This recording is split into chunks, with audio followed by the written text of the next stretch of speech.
Hello, guys. Hope everyone is doing very well. Happy 2023 to every single person who is joining us today. I really hope the year has started in an awesome way. I hope that every single person, whatever you had planned to do in 2023, that you can see the way forward and you can make sure that you can achieve whatever you're doing. Welcome back to the Lab Podcast.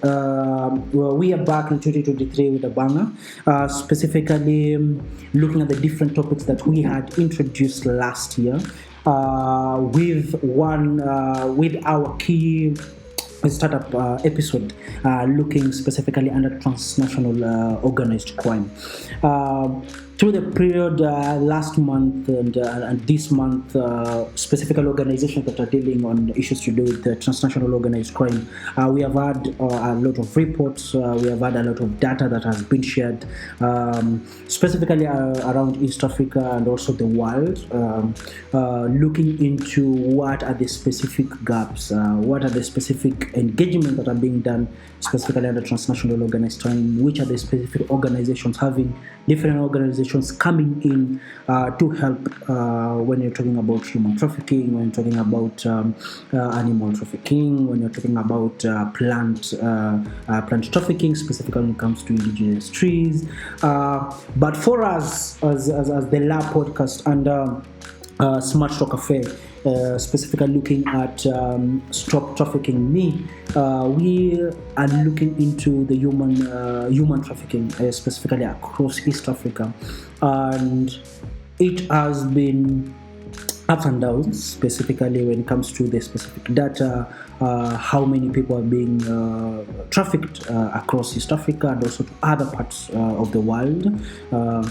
Specifically looking at COVID-19 playing a very huge role, looking at poverty playing also another role, looking at the different policies, looking at the different structures, either at organization level or also at national level, and what are the specific impacts that have been specifically when it comes to human trafficking, if it is be it increasing in number of people being trafficked, looking at the number of people who are being captured, specifically those who are perpetrators, looking at those who have either shared information or they've come forward, specifically either identifying the perpetrators or also identifying those who are victims when it comes to human trafficking. And today our conversation is going to look into how an organization that we have worked together, we are good friends, I think for me, Maurice Andati, and also the leader of the specific organization. So we have worked together and also discussed in so much discourse when issues to do with the human trafficking across East Africa. And for them, whatever they have been doing specifically when it comes to their engagements in Kenya, specifically looking at the urban areas where looking at issues to do with poverty, looking at issues to do with population growth, looking at issues to do with the different policies, because these are also things that are affecting human trafficking in these specific areas. They've been able to either do advocacy or either help the people who are survivors or victims of issues to do with the organized crime. Whom I think I'll give them the chance to introduce themselves. But however, I hope for those who are joining us today, it is going to be a candid conversation that is going to help open up the different methodologies that different organizations are using in order to make sure that there is reduction of issues to do with organized crime. Be it if it is human trafficking, if it is be it online trafficking, if it is looking at gangs, looking at things unlawfulness or unlawfulness at the different regions, if it is at rural areas or at urban areas. And for those organizations that are dealing this specific in these specific areas, maybe you can learn one or two and also see how you can engage the different parties in making sure that we use this menace that is really growing, specifically when you're talking about East Africa and also looking at the environment. So thank you so much for joining us today. So we'll kickstart. I really hope that you're going to learn so much, and I know you're going to learn because this is someone that who have engaged and has information in these specific areas. So I'll open the space. So hello, Njeri. Hi, how are you? Hello, hi. Hi, Maurice. Yeah, thank you so much. I think I will not do justice introducing her. I will just let her introduce herself, say whatever she's doing, specifically under an organized crime, then also introduce the specific organization that she's engaging in. Then we can see how the conversation can go through there. So, Jerry, I think I'm giving you the stage. Please introduce yourself. Please don't be short, be extensive as possible, so that now people can learn more about you. Okay, the stage is yours. Thank you so much. I don't know, you've said I don't be short, but I am a person of few words. We'll see. Yes, my name is Njeri Kimani. I'm based in Kenya. I'm the CEO of an organization that is called Art for Rides. Art for Rides. I think I'll talk more about it more than I'll talk about myself. So yes, we're based in Kenya, Nakuru specifically. Nakuru, Kenya. It's the fourth city. Is the latest being crowned as a city in Kenya. Yeah. So what we basically do is that we are a women-led organization. We are made up of artists, human rights defenders, and what we basically do is we bring art and rights together. That's basically what we are all about. So we use art for advocacy, use arts to fight organized crime within the area, and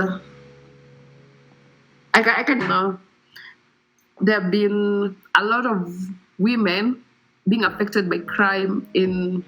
Of course, there are women that are perpetrators, but there are women who are now victims because, of course, women are usually looked at as a weaker gender, which I don't agree with, but they're looked at as a weaker gender. So they are always a target to the gangs, They are vulnerable to being raped and all, and they're vulnerable to being mugged because they can't defend themselves and all that. But we have had cases of where women are also perpetrators of crime. A lot of people don't think that women can be part of a gang. And that's where you find that women take advantage of that, because it's hard to suspect that a woman is in a gang. I don't know why there's that assumption, but we have women-led gangs in Kenya, and we are trying to find a way that maybe, of course, there are women who want out of gangs. So we are trying to maybe work with them, those that are willing, and find solutions and give them a better alternative to gangs. Yes. That is really right, because I think for me, when we are engaging, because for us we are in Rwanda, and one of the key areas that was a little bit of a really huge gap was identifying specific perpetrators, because most of the people were really focusing on men being the perpetrators, which definitely based on the statistics and also the data that is there, specifically looking at labor trafficking, looking at sex trafficking, especially for the organized maybe sectors. You find that there are a lot of men who are there, but identifying perpetrators was a little bit difficult, because for the perpetrators, they had already identified that people were not looking at women as being key. So they identified women who are now the ones who are really a little bit helping in terms of making sure that they identify what the specific people to be engaged specifically if it is in gangs, and also engaged specifically when it comes to the different recruitment and the different areas. And it was a really huge gap. And I think for me, I really appreciate you specifically on whatever Art for Rights are doing, looking into whatever you've said, working with the women who are maybe at the community level, working with the women who are part of the gangs who want to leave, or working with those who are identifying those who are maybe leaders, and also identifying those who are being affected, because we can never run away from those who are being affected, because they're the easy target. Maybe from one thing that I've been picking up when you have started this discussion, and I know maybe so many people really want to hear more about before it gets in depth, is you have been mentioning the aspect of gangs, and you've been working specifically with gangs. Maybe if I can give the chance for you to expound on the nature of whatever you guys are doing, specifically with the gangs. Are you specifically targeting, or your work, is it specifically targeting gangs? Which are the specific gangs, and what have you identified specifically in the area of your expertise and whatever you're working on specifically under gangs? Yes, thank you. Like I said, we are based in Nakuru, Kenya. So in Nakuru, we have been. There's this one gang that, if you talk in Kenya about it, everybody knows Nakuru. So it's called the Confirm Gang. The Confirm Gang is a cyber scamming gang. So they're the kind of gangs that they send you a text message on SMS, and then they tell you. They'll edit the M-Pesa message, and then they will call you and tell you they have sent you money by mistake, and then they'll give you stories like, maybe it's for my sick child, please return. And if you're not wise, you will send it back, because you'll see the M-Pesa message. But if you won't see the messages from a phone number, not from Safaricom, you might return the money, and now that you end up being scammed. So basically, Confirm Gang has been running the streets of Nakuru, and it is a big menace. I think they've been there for like the past 10 years or more. So it's something common. But now with it's operated in the slum area.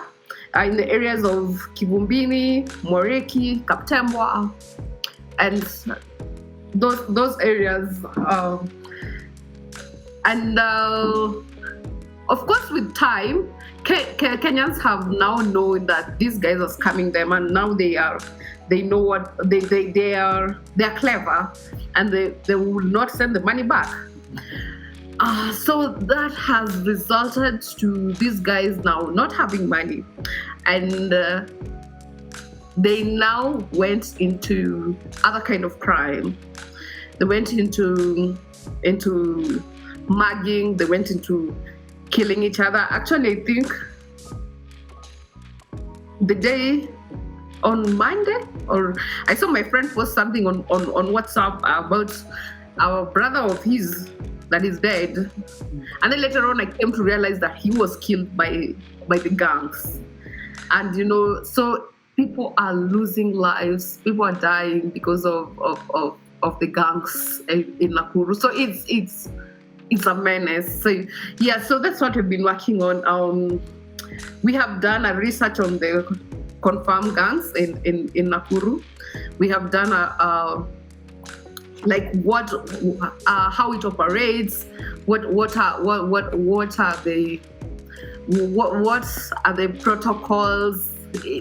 We have a full research. I think I'll send you after this, and you see more about it, and you see how their thinking, their thought of their thinking process and all that, why they do that, and So I think my main concern is that nothing much is being done when it comes to fighting this kind of gangs, because when it comes to, for example, them being arrested, they are working closely with the police. I understand.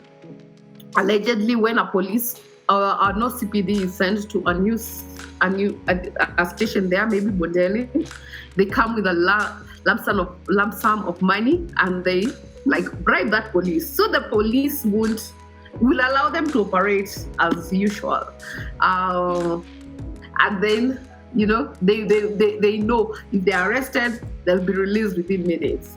So it's just a menace out there. Probably when there's another police that is not working with them, maybe the OCPD, there are other police that maybe will inform them. It's prudent to mention that when it comes to, for example, in our research, we realized that there is the recruitment of children into these gangs also, which got us worried. Seeing a kid as young as 9 years being recruited into gangs, it really bothered me, because I was like, this is a kid that's the future has been compromised, and you're like, wow, where will this end? Yeah, true. And it starts very simple, maybe by them being just sent to the shop to buy credit for them, so that they can call people and con them, So it's just us like that, and with time, the children are incorporated into the crime, and I think it's messy there. It's just messy down at such areas. Yeah. Yeah, that is really, really, really, really sad.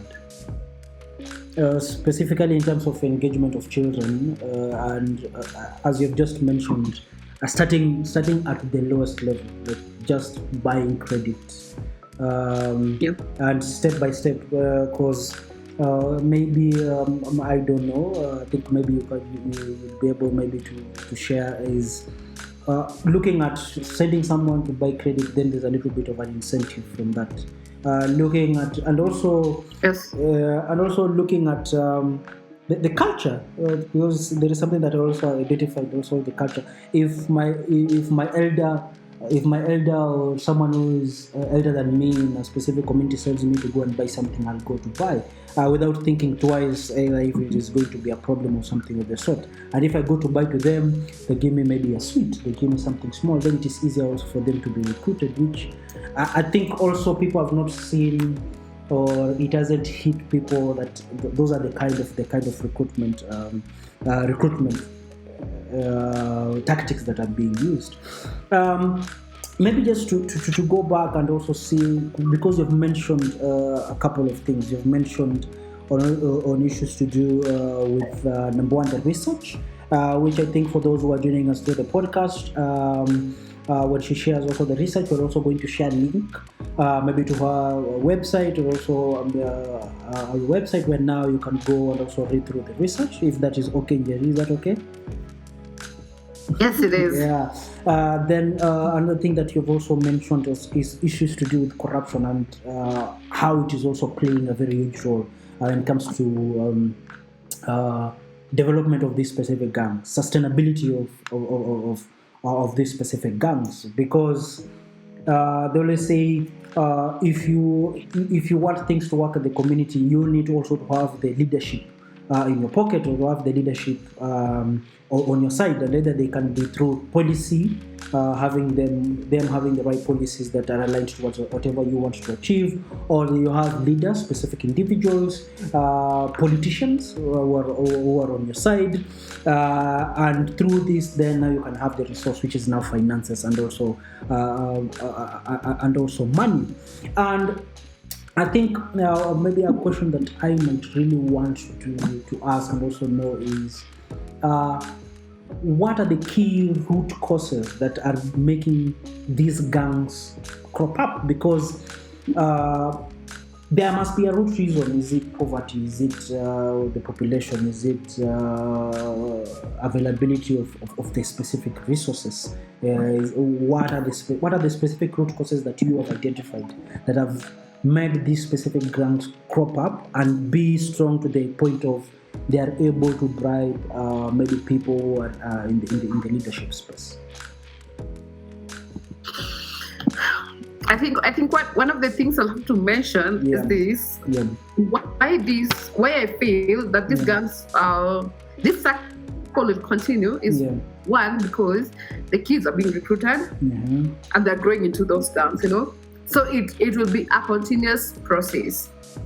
And then what I also know is that these kids see different role models that they can copy from. So you see, they will want to be like this gang leader. That cycle will continue, of course. And then, of course, there's the unemployment aspect.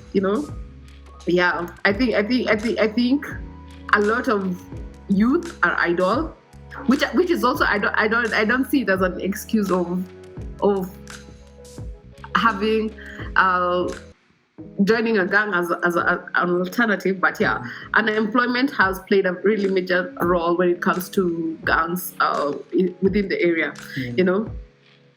I think they need something to do, and I think that's where, as an organization, we would love to come in and exchange the gang life with an economic life. Maybe find us being an art-based organization, we want to maybe empower them in terms of art. We want to teach them. Maybe there's one that is interested in videography or photography. We can train them on that, and with time, we can even have them get the equipment. If it's cameras and all that, we can help them get the equipment, and they're able now to get another alternative than being in the gangs, So creating those job opportunities, because of course all of us cannot be employed. We have to create these opportunities and all that. And so we are hoping to work closely with them and maybe offer those solutions. I think another issue is that, like I mentioned, the crime and the gangs are usually based within the low-income areas, the slum area. So I think poverty and all that is driving them to, you cannot tell a hungry person something and they don't have anywhere to get food. So I think even poverty has also driven them to that. Yes. I think you've mentioned something, and I think something just came to my mind. And I remember the first time my father sent someone money through M-Pesa, and it was a long time ago, and it got a little bit mad.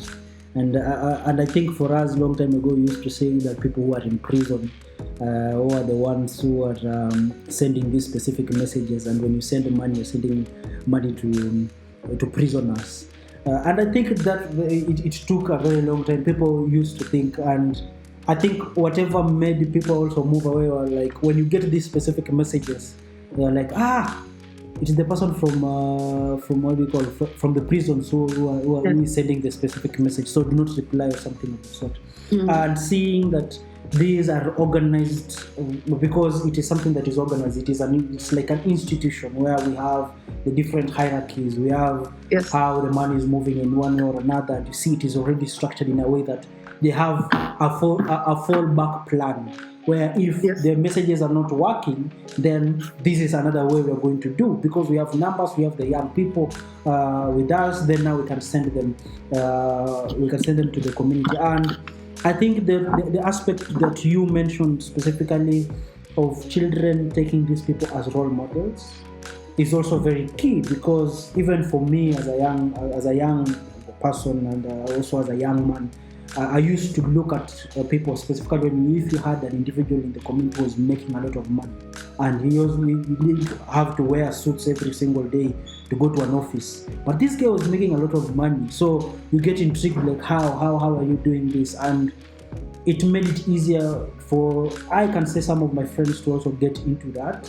And many easier for recruiting and making sure that these people are taking part. And I can see how this can grow and become a little bit of a menace, specifically in a community where we have high number of young people in that specific community, which makes it a little bit difficult to either control or have the specific systems that are now available to make sure that they can fight against these specific individuals, which maybe you, as we continue the conversation, you will share and see are there these specific solutions that are already been made or not.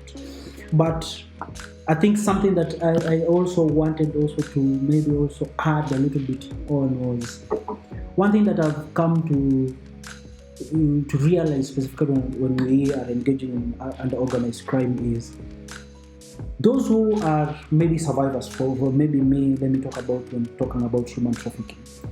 The survivors specifically. There is one specific question that they always ask every single time. Okay, you've brought me back to the community. What next? Because I didn't go because I just wanted to go. I went because maybe I have a child at home whom I need to provide to.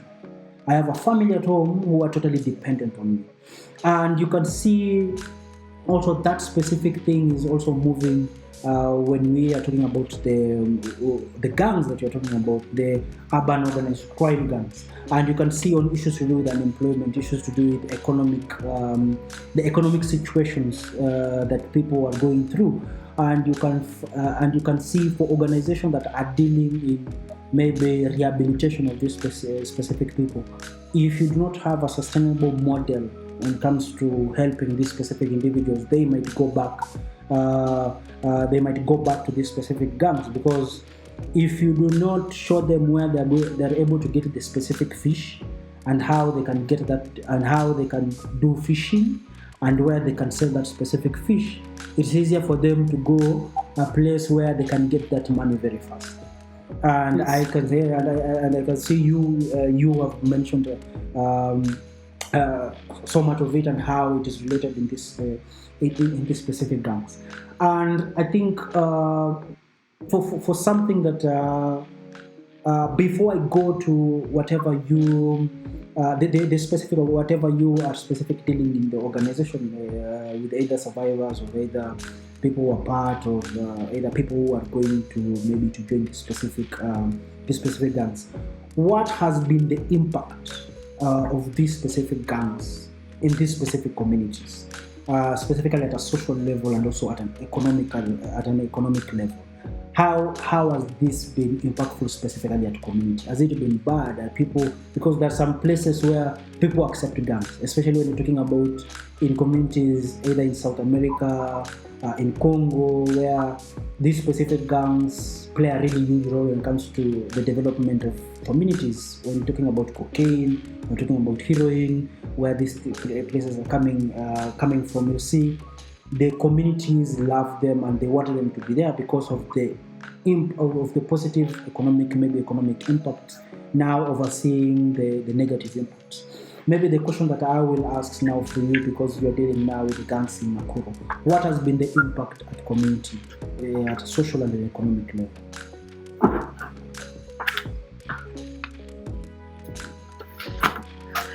I think when it comes to gangs in Nakuru, I feel for me, I feel that they have brought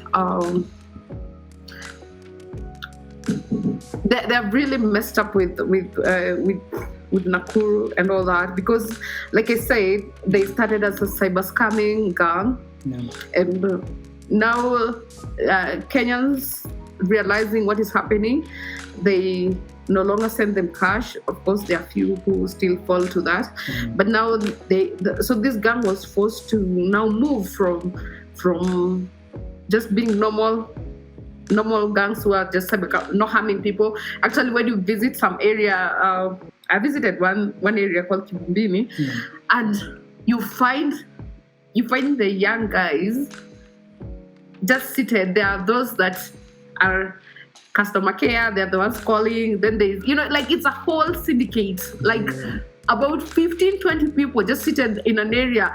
This one is calling, and then they're telling you, talk to customer care and all that, And you're like, what is happening here? But now with time, they have now moved from the slum area. Now they are going into town, and other what are they called?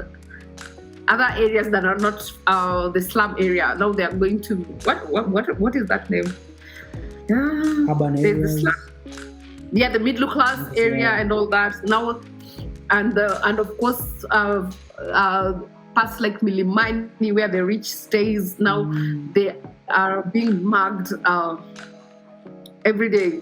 The houses are being broken into. There are killings. I think last year, just before elections, Nakuru, I think the gangs were now killing women, and it became a national problem, because I think about 6 women in Nakuru were killed by gangs just before the election. For no apparent reason. I think for just being women, because they would come into your home. I think, and they identify these women because there was a type of women they were looking at. I think single women who are living alone, because those are the kind that were killed, and it became a national problem. And people are wondering what is going on. Why are certain women being attacked? And when it comes to this confirmed gang, I forgot to mention it before, is that it has splitter gangs.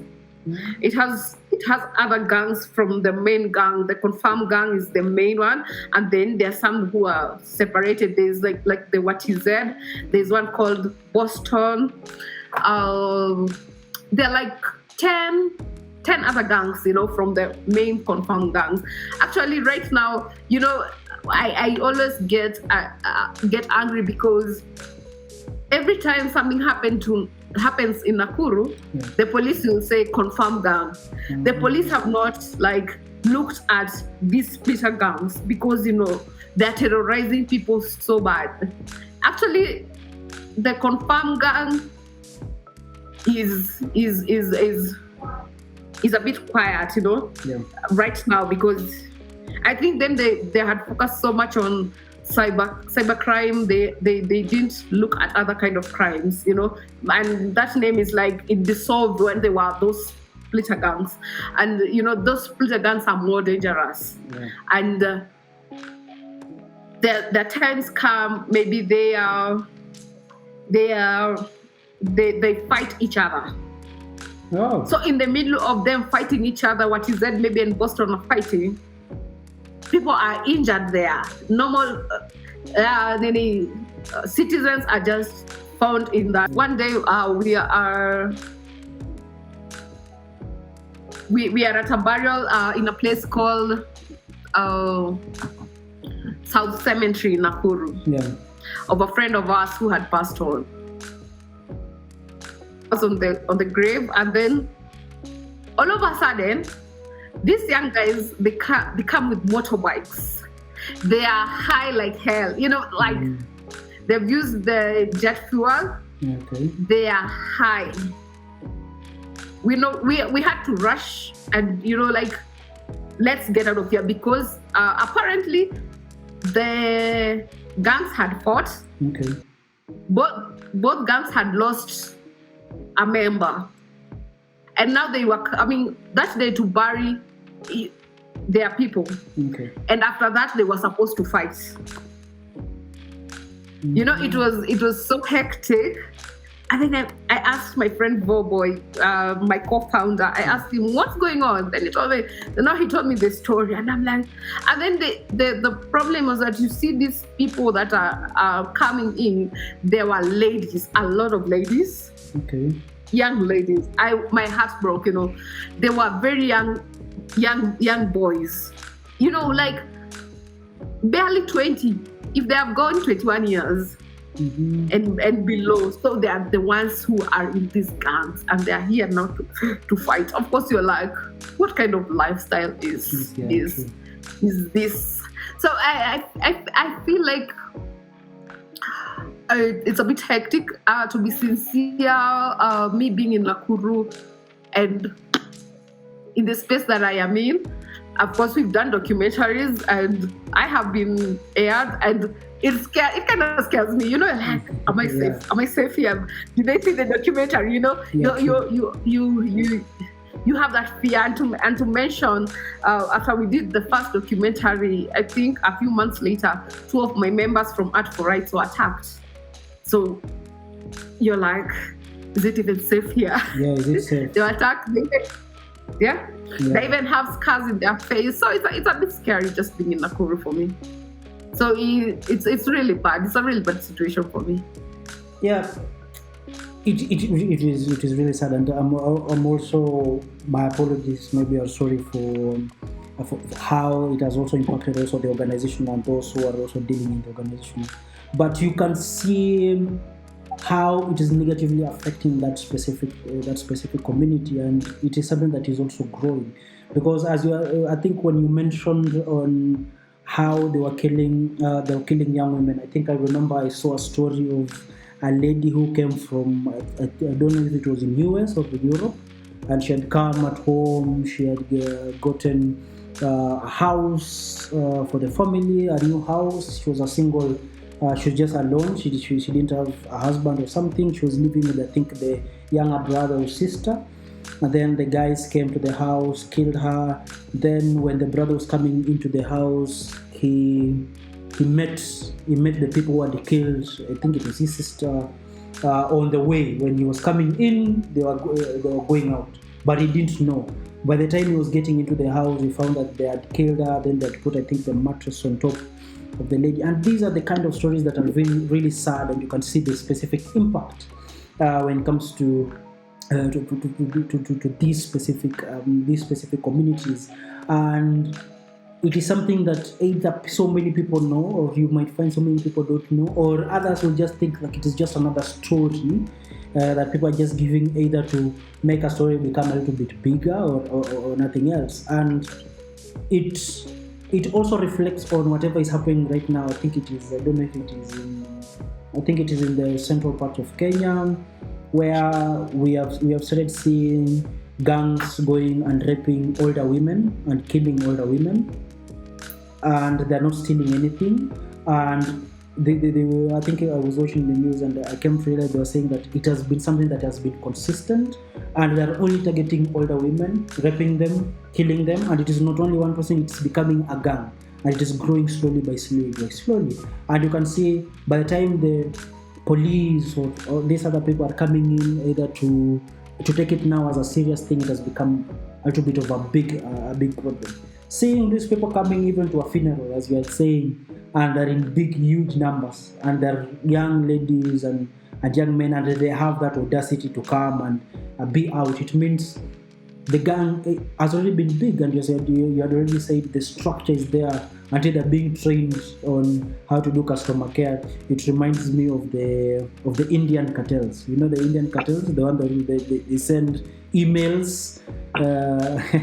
They send you an email. I'm a 60-year-old single father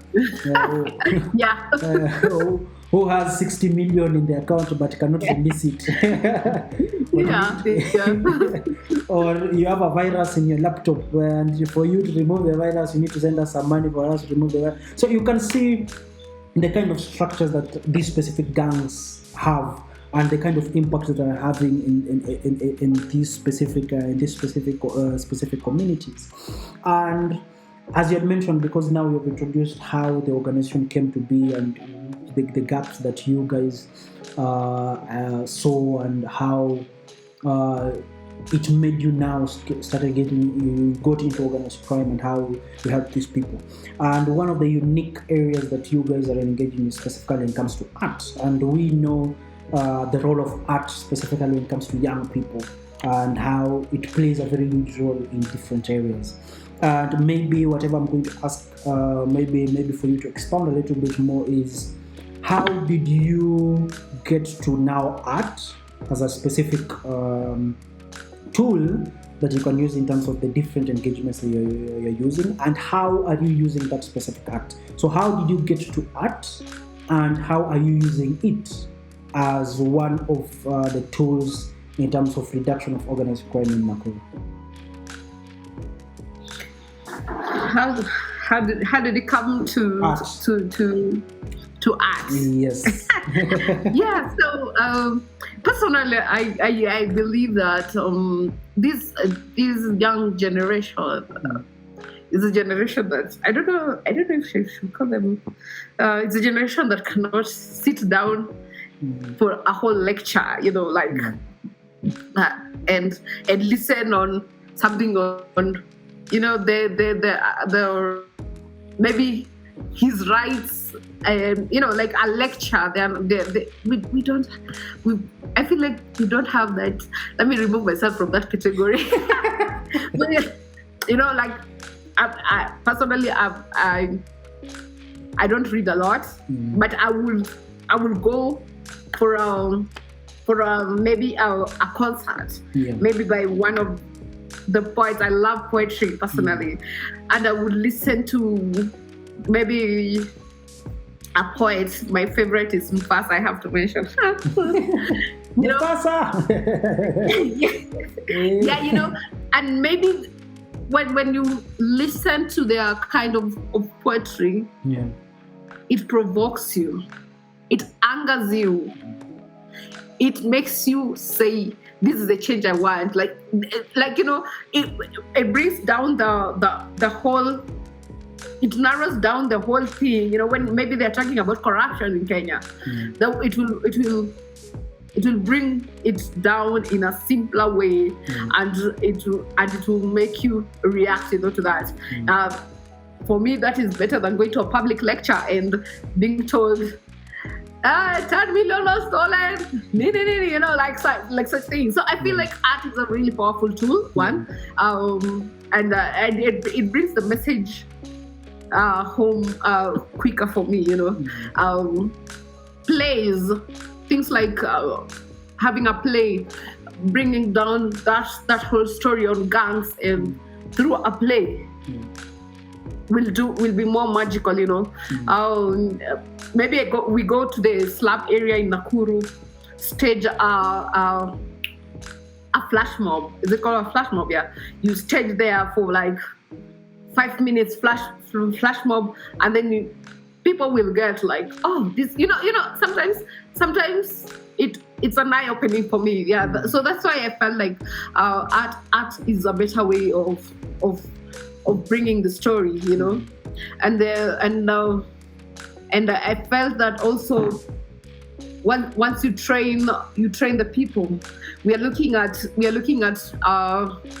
starting, like I mentioned earlier, these kids have been seeing role models who are gang members. So we're looking at now changing that narrative, having these artists taking a person like maybe a good actor, maybe from Kenya, you take them to the slum area. These kids will start looking at this guy and say, I want to be like this one. And they will want to copy that. And they will have a better role model than having a gang member as a role model. So I feel like, for me, I wanted to give art that voice also, in the slum area. So that's why I chose that as art. Let art be our main tool that will bring the story home in an easier way. True. Yeah. Yeah, and I think art has also plays a really huge role as a conveyor of message. It is very simple, but hits direct to the point. And something that I also love about that is how it traverses different generations. I listened to Zilizopendo, which I never thought I would ever listen to. Funny thing, but right now I listen to and I can hear the message, and you can see it is traversing different generations, and the message that has been carried is still relevant until now. Yes. Then also we are also dealing with young woke people who don't want to listen to me reading a report on organized crime that is 50 pages and giving them statistics and numbers and every single thing, but where I can compress all this into a song that can show how someone got into crime, engaged in crime, and where he or she ended up, where they can see the transitions, and it is easier for them to pick one or two or three or four things, which I think I really love also, specifically when it comes to engaging art in issues to do with change and all that, and in different engagements. And I feel that brings out a little bit of a different perspective on how we can engage specifically on advocacy when it comes to issues to do with organized crime, because mostly when we talk about advocacy and organized crime, we talk about forums, we talk about community advocacy and all these meetings, and you'll find when you look at the generation and the people who come for this advocacy forums and all this, there are people of a specific age or a specific bracket who now want to talk more about policy, they want to talk about a little bit of nitty-gritties. But for a young man who specifically, either they are the key perpetrators and also they are the people who are also being affected the high. So they're the highest perpetrators, but they're also the ones who are affected highly, specifically on issues to do with insecurity, as you had mentioned. They don't want to come to that specific forum because they'll be like, all men are the ones who are going to speak and no one is going to give me the chance to speak. But if I have someone like maybe Mufasa, as you had mentioned, who is in my community, who understands the issues that are affecting me, he has seen all the problems all way through, he has seen everything, then he is saying saying all these things through a song, then it is easier for me to relate to that specific person, and I can walk with that person and be like, okay, instead of me going to a forum and speak, Mufasa will speak for us, because whatever he speaks relates to whatever I hear. And if we align with him, then it is easier for you now to go to Mufasa and be like, okay, you sing and every single thing, can you come and let us now train you on how now you can convert all that into policy and discussions and all these things. And I think that is also one thing why I really love the kind of engagements you guys are doing, which is a little bit different from the normal and what other things other people are also doing. So maybe to add to whatever you were saying, so what have you been doing? So are you guys organizing performances? Are you guys organizing poetry? Are you guys, what are the specific activities that you guys are doing specifically in these specific target areas that you've identified when it comes to art, and how are the engagements? Are they being accepted, or is there a little bit of a problem? I think for a start, we formed this organization in 2018, but of course we've been active from 2020. So for a start, we started with maybe advocacy, I can say, like, and all that. So for a start, we had stakeholders meetings in Nakuru. We did like 3 of them. Of course, we called everyone. We had reform gang members, we had current gang members, we had spouses to gang members, we had some we didn't even know, but we were in the meeting and then you were being told, ule ni bibi ya sijui nani, ule ni bibi ya mtu wa gangs. Because that we would maybe talk to the village elder and then we would bring these people in. So we had government officials. There are some that we had even chiefs, you know. We had like 3 in different areas. Of course, in the slum area, like we had one in Lakeview, another one in Kipumpini, and another one in Bodeni. Those are like the hotspot when it comes to crime, you know, in Nakuru. There was some we even had Boda Boda guys and all that. And we will bring in the whole narrative and the whole story of gangs in Nakuru. And that's how we started, with the conversation first, because you have to start with the conversation. True. And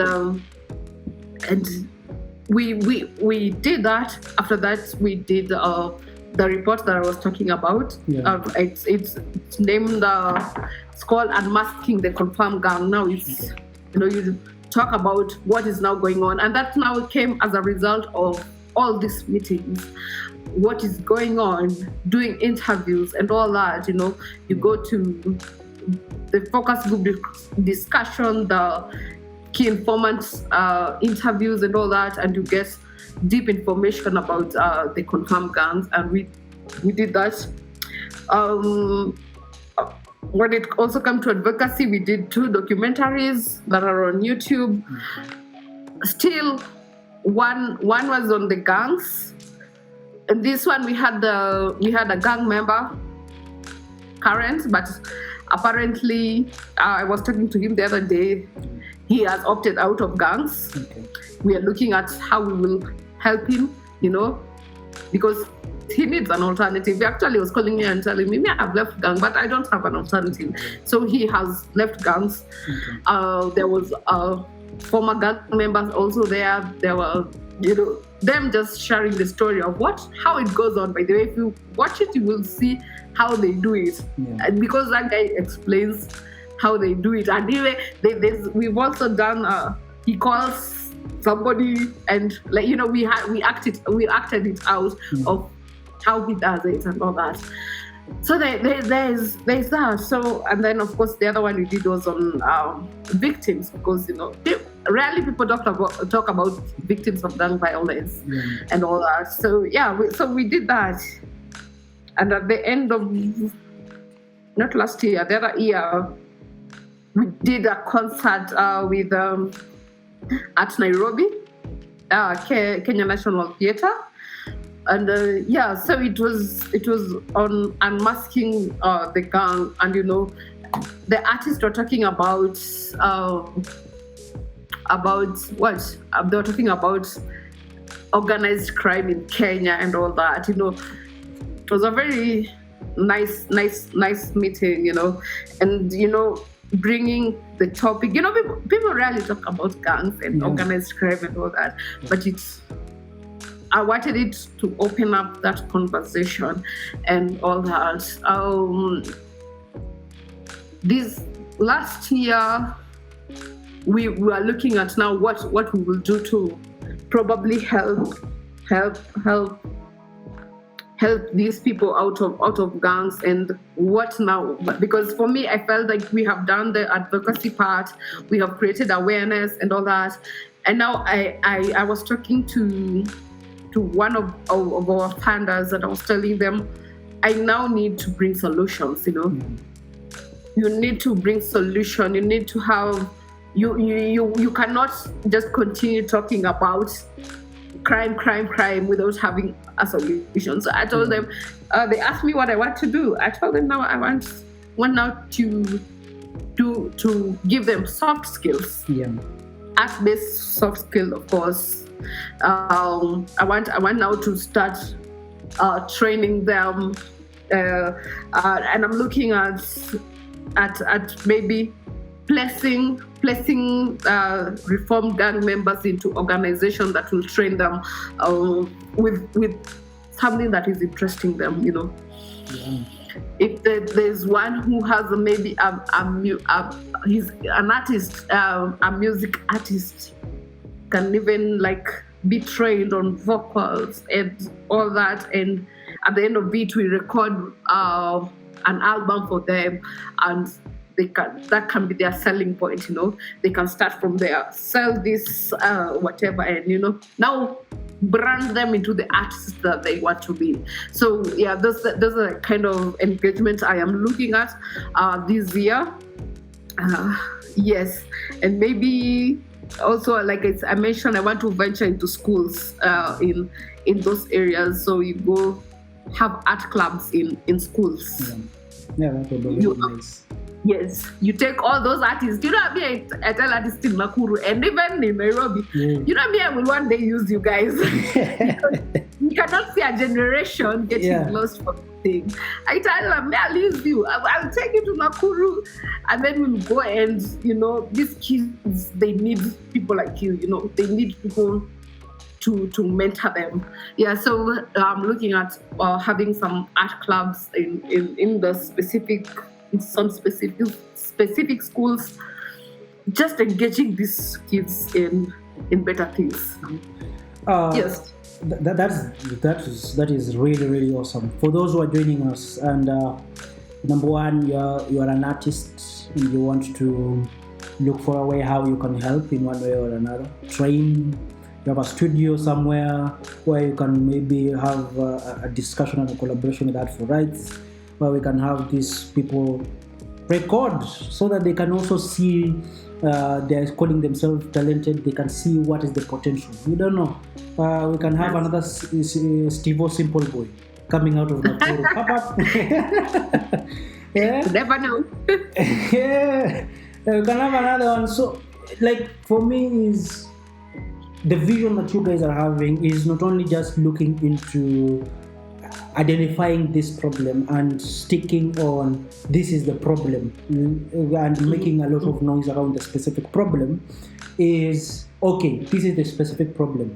Let's accept, number one, the problem already exists, and we have gangs and we have young people. These are two identities that are easy. They can easily work together and collide with one another. So how are we making sure that we come in between, where we can develop these specific solutions based on the identified problems that we have, specifically gangs, and make sure that people not only just use the information that the ABCD they got in school, but the skills that they have. Because for a musician, apart from the one who has been trained to be a musician, the one who is it naturally comes as a talent. So how are we using this specific talent to make a little bit of finance? And I really appreciate the direction that you guys are taking, specifically looking at the development of the engagements and also having specific clubs of community. And I think one of the things that I always really appreciate is the interconnection between students who are in schools, because I remember I met some of the greatest artists that I've ever met in my life are the ones that I had in high school. Those who were drawing comic books, those who are in music clubs, those who are in drama clubs. But the disconnect was after they finish this specific high school, where do they go? Is there any community center where they can go and continue this specific, where they can be given space for them to draw and showcase and have exhibitions? Because someone at the slum cannot afford to hold a very big exhibition. But if they have an organization that can provide a place where they draw, their art they can exhibit their art and it can be sold. You see, they can say, as I'm waiting to go to university, or as I'm a university student, there is somewhere where I'm already generating finances. An artist, a musician, it is very expensive for you to go have a session in a studio, a well-known studio, but they just want somewhere where they can go and maybe sing. Everyone starts from somewhere. You can sing all the rubbish that you can, but as you grow and meet different people who help you in terms of writing and all these things, they can help in terms of developing them skills. And I really appreciate on what you guys are doing. So I think for us to conclude, because I know the conversation, we are just on the tip of the iceberg of this specific conversation, and I know we're going to be joining more and more with Njeri so that we can discuss more in depth on whatever she's doing and what are the specific impacts specifically of the community. I think for me, maybe the final question that not the final, somewhere around, is how is now the interrelation between now Art for Rights as the organization and now the leadership of these specific communities? Because the leadership is now that plays the role in issues to do with providing security in these specific areas. having the right regulations and policies that can help in terms of regulation of the freedoms and movement of people into specific communities, in terms of provision of security, in terms of making sure that people are confident enough to engage in different economic activities. Also, the leadership are the ones who have the power when it comes to the economic development and also the economic development of these specific communities, because I cannot bring my business in Nakuru if it doesn't have the right policies that are better for my business in terms of security, in terms of my profitability and every single thing. So maybe the question, since you started until now, I think it is still a journey, and maybe it doesn't reach where you want, but how has been the interrelation between whatever you are doing and the leadership of these specific communities that you are targeting? How has been our journey, the leadership? I don't know. So, like I said, we have been working closely with what are they called? In Kenya, we have something called Nyumba Kumi. Oh yeah. Nyumba Kumi is Nyumba Kumi actually. It's like an elder within a certain area. There are some that we have been working closely with them, and they are the ones, by the way, that have been key when it comes to fighting gangs within the area, because they are like our, what are they called? What are they called? I forgot the name. But they're the ones maybe that are giving us more information on what's going on, and also with the chief. Like, it's funny when you go to the ground and you find the chief accepting there's a problem, Yeah. The government usually denies that there's a problem. Yeah, true. But with these specific ones, they'll be like, how will we help each other? Because there's a problem here. Like, these guys are a real menace. So we worked closely with the chiefs within different areas, and they have been of help. For me, I think they have been of help because they want we come up with a solution together. Because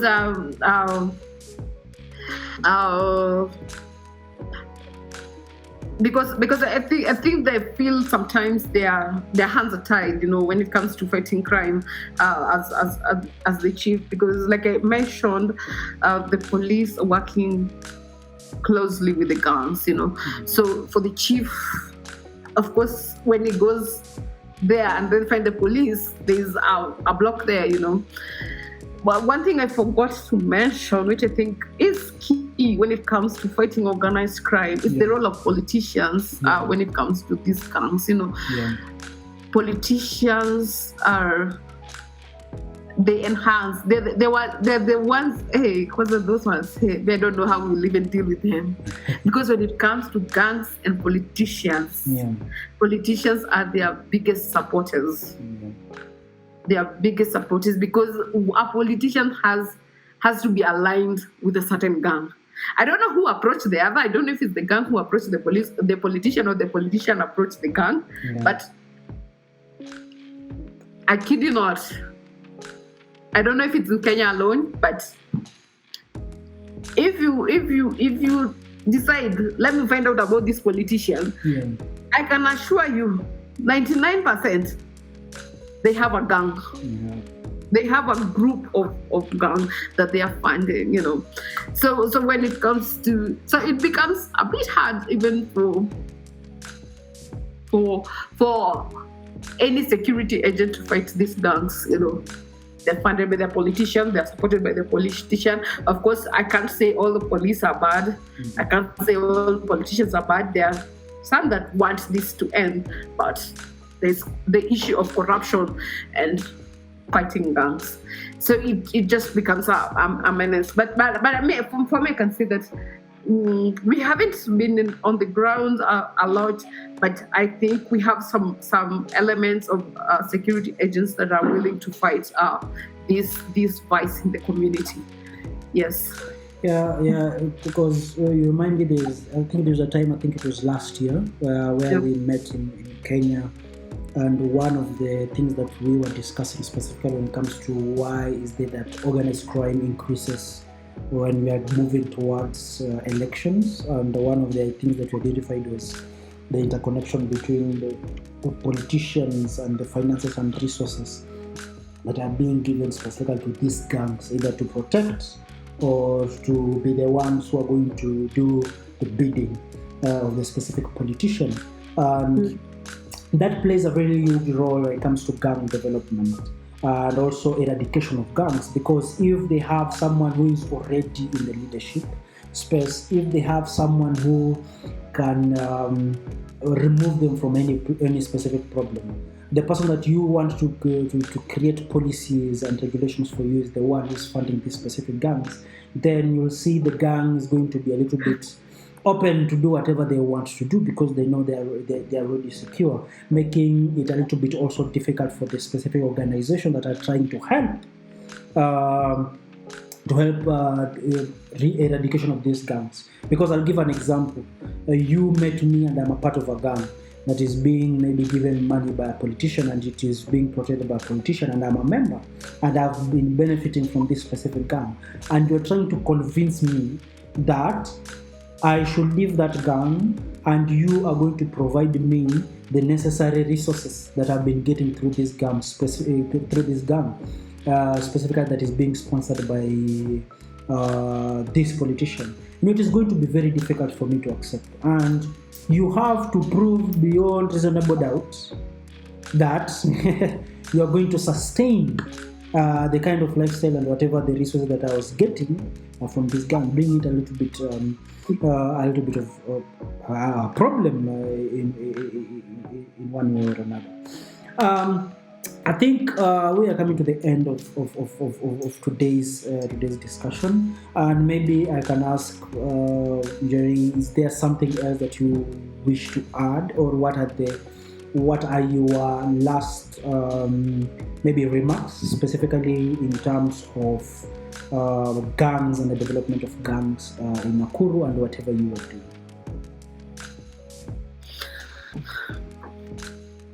I think for me, I of course I have a lot, but what has come to mind is I feel like these gangs and these gang members, the politicians probably, or let me mention the politician because I remember they anger me a lot because they're taking advantage of the vulnerability of these gang members. They know these gang members, they don't have food, they don't have an option to live. Instead of offering them a sustainable way out, they just give them, it's like giving them a piece of bread and know that you'll finish that and come for more tomorrow. They, like you are taking advantage of their situation. Yeah. As a politician, you're supposed to be a solution giver. Yeah. For me, that's how I feel. So it aches me that they are actually, for me, I feel like them being the funders, they're the main problem. Because for example, after elections, you'll find that there's a spike in crime again. Crime increases again because why? The politician won. Yeah. They went to Nairobi. Yeah. They left you hungry. Yeah, true. You see, now what happens? You go back to crime. Yeah, definitely. And now you'll come with anger. I feel this whole issue of gangs and urban gangs needs to be tamed. Yeah. It needs to be tamed, especially when it comes to our specific area, Nakuru, which a lot of people ask me, why Nakuru? And then I ask them, why not Nakuru? Because people want people to be in Nairobi and all that. Everything in Nairobi. Yeah, like, what Nakuru? I'm like, yeah, why not Nakuru? I feel this whole issue needs to be tamed. It's getting out of hand. Sincerely, gangs in Nakuru is getting out of hand. It's a mess walking in that area, you know. And if nothing won't be done, I think we are headed to a very bad space within that area, because daylight muggings will be the order of the day, which is a place that we don't want to go. So for me, I'm just calling security agents, the governor, Madam Susan Kihika, a friend of mine. Yeah. But I have to mention you. I know maybe you have inherited the problems. You know, like I'm inheriting what has been going on. So if she wanted the job, so she will do it. We need to come up with a solution on how this whole things of gangs will be capped. Because having a place that has like 10 gangs in one area, and that's just Nakuru town and all that. By the way, I'm not mentioning about Nakuru County. Is Nakuru town. Nakuru town, maybe Nakuru West, Nakuru East is the one that has those all gangs, you know. We need to come up with solutions. I think I'm ready to be called to the table and discuss. And it is quite sad that the role of gangs and how it plays, specifically when it comes to issues to insecurity, and also in looking at other types of organized crime, talking about human trafficking, talking about plant trafficking, animal trafficking, and how it plays a very huge role is also something that is very underplayed. And even if you look at the United Nations Trafficking of Persons report 2022, one of the highlights that was mentioned was that gangs specifically, which fall under the highly organized trafficking organizations, that the ones who are highly exploiting the specific victims, they are the ones that are highly violent, specifically when it comes to their victims. Then they are the ones who are engaging in organized crime for a longer period of time. So you find if individuals are trafficking people, it's a little bit of shorter period of time. There's not so much of people being impacted in terms of negatively, they're being tortured and every single thing. But when you look at specifically gangs, when you look at different gangs, then we move to now these big enterprises that are running transnational organized crime. Gangs play a very huge role, specifically when it comes to sex trafficking and labor trafficking internally inside countries. When it comes to labor trafficking, gangs are the ones who are trafficking young boys to go and work into this, specifically when talking about Congo, a little bit of Rwanda, when talking about mining areas. Gangs are the ones that are trafficking these young people into going into labor trafficking. Also, young people are moving from Tanzania into Kenya, going to Narok, going to Nairobi, going to Mombasa.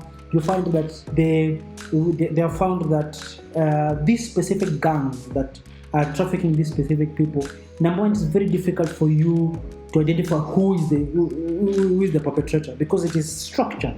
So if you get one person, they'll be like, no, I was just told to transport, or it was just a transportation, or I was just a smuggler, one or another. And you see, if someone is a smuggler, they are not